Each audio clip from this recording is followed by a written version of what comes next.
महाराज जी, जैसा कि पहले आपको टीवी वगैरह पे देखा है, तो उससे हमें भी कहीं ना कहीं यही लगता था कि हाँ होंगे महाराज जी, ऐसा है वैसा है। पर आज मुझे इस बात का रिग्रेट है कि मैंने कितने बड़े महापुरुष को कम समझ लिया। आज ये गौरी गोपाल आश्रम सिर्फ एक आश्रम नहीं है, हर उस भीगने वाले की उम्मीद है जो बारिश में भीगता है तो यहाँ आता है। हर भूखे आदमी की उम्मीद है कि वो सोचता है कहीं अन्न मिले ना मिले, गौरी गोपाल में मुझे अन्न मिलेगा। एक माँ जब दुनिया से परेशान होती है तो अपने बच्चे से कहती है, जब बच्चे से भी परेशान होती है तो वो आपसे कहती है। और गुरुजी, ये सब जो भी आपकी निंदा कर रहे हैं सब बेकार है गुरुजी, क्योंकि बराबरी नहीं कर पाए इसलिए निंदा को अपनाया है। और ये तो वो लोग हैं जिन्होंने राम को भी गलत बताया है।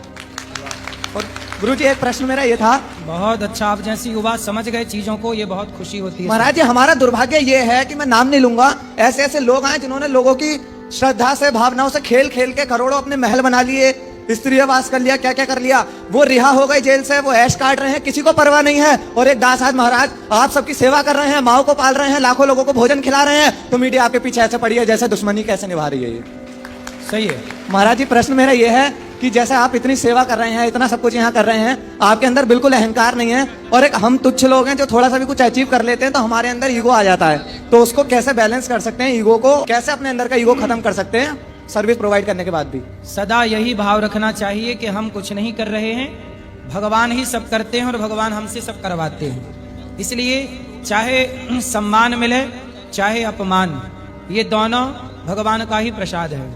अमीरी मिले या गरीबी, दोनों ईश्वर का प्रसाद है। हर परिस्थिति को, हर परिस्थिति पर ईश्वर की कृपा को मानना, यही भक्त का लक्षण है।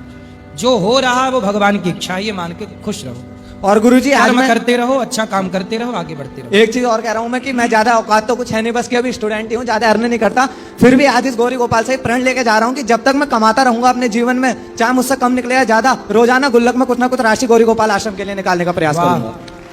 भगवान सुखी रखें आपको, खूब आपकी तरक्की हो, जो आप बहुत बड़े बनेंगे, मुझे विश्वास है। जो व्यक्ति दूसरों के लिए करता है, दूसरों के लिए सोचता है, उसके लिए ईश्वर सोचना स्टार्ट। महाराज जी, मैंने वो चीज फील करी है। मैं दंडवती लगा रहा था अभी, तो मतलब भूख लगती थी तो मैं रुक के गौरी गोपाल आ जाता था, फिर शुरू करता था। तो मुझे तो ये लगता है कि अगर आज वृंदावन से तो गौरी गोपाल की पहचान है ही, लेकिन आज गौरी गोपाल एक मतलब, पहले हम कह सकते थे वृंदावन आदमी सोचता है तो वृंदावन में सीधे पहले बिहारी जी तो आते ही हैं, बाद में अगर कुछ आता है तो केवल गौरी गोपाल और आप आते हैं।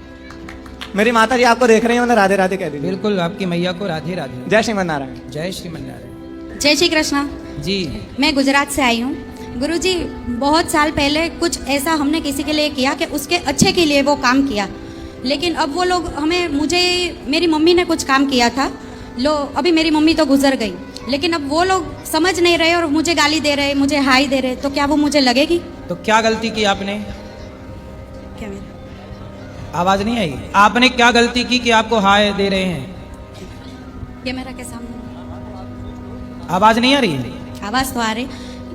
कुछ उनका पैसा छुपाया था वो आपने? मेरी मम्मी ने।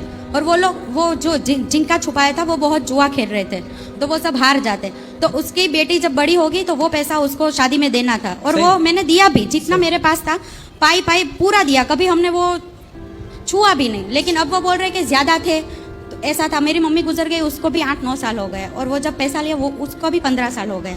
लेकिन अब वो लोग ऐसा ब्लेम कर रहे कि नहीं तुम्हारे पास ज्यादा था, ऐसा था। मेरे पास कुछ भी नहीं। तो आपने बोल देना ना कि जितना था दे दिया, अब आप कुछ भी बोलते रहिए। हाँ, तो क्या वो लोग ऐसा बोले कि नहीं, ऐसा नहीं है। उनकी हाई मुझे लगेगी? ऐसे नहीं, कौआ के को से कोई मरता नहीं है, इसलिए परेशान होने की जरूरत नहीं है। आप ईमानदार हैं तो ईश्वर देख रहे हैं, बस। हाँ, और हम ईमानदारी है। मेरे पति बहुत मेहनत करके काम करते, और मैंने उनकी नौकरी से हमने थोड़ा थोड़ा बचा के फ्लैट लिया, गाड़ी ली, तो सब वो लोग ऐसा सोच रहे कि हमारे पैसे से लिया, हमारे पैसे से लिया। अभी थी 15 साल पहले 4-5 लाख, तो क्या 20 लाख का फ्लैट में ऐसे ही ले लूं अभी? चलो बोलने दो।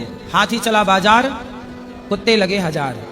कहाँ ध्यान दे रही हो आप? अपना मस्त रहो काम में, कोई दिक्कत नहीं। जय श्री कृष्ण। जय द्वारकाधीश। जय द्वारिकाधीश।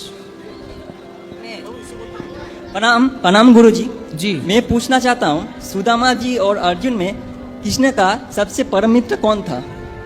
परम मित्र तो सुदामा ही थे, हम्म, पर सखा जो हैं अर्जुन भी हैं उनके। हम्म।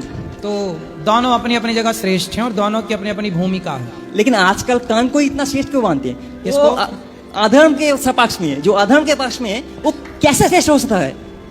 कौन है अधर्म के पक्ष में? कर्ण धर्म के पक्ष में था वो कभी?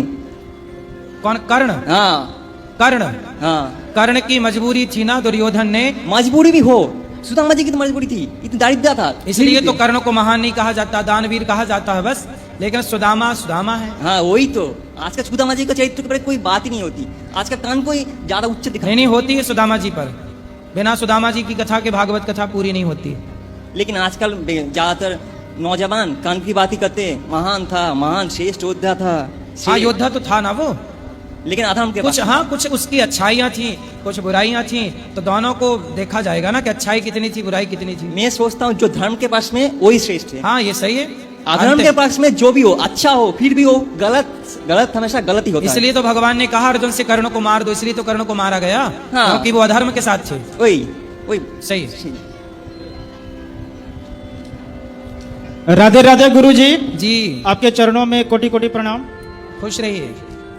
प्रभु जी, हम जानना चाहते हैं, हम झारखंड के कन्हैया स्थान से आए हैं, कन्हई नाटशाला भी बोलते हैं, और इनको इस जगह का नाम गुप्त वृंदावन भी कहते हैं। अच्छा, कथा में आता है प्रभु जी कि जब रासलीला कर रहे थे कृष्ण भगवान, उस समय राधा रानी के मन में कुछ बातें आई, तो कृष्ण भगवान वहाँ से दूसरे जगह चले गए थे। तो कथा में आता है कि जो दूसरे जगह गए थे वो कन्हैया स्थान में ही गए थे, इसलिए उस जगह का नाम वृंदावन रखा गया है, और गुप्त वृंदावन के नाम से सारे विश्व के लोग जानते हैं। वहाँ इस्कॉन का मंदिर भी है प्रभु जी।